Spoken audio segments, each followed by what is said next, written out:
Hello guys, in today's video I will be showing you how to fix Infinity Nikki can't open problem. So the answer is easy, just go to the settings and then scroll down to the apps section and then go to the search and search Infinity Nikki and then go to the storage, and here you will find this clear cache option. Click on it.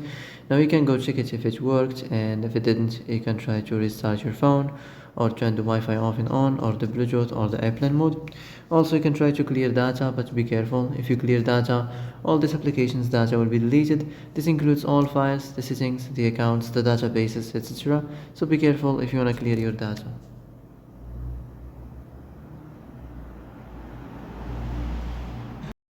And that's it for today's video. I hope this is the answer you've been looking for.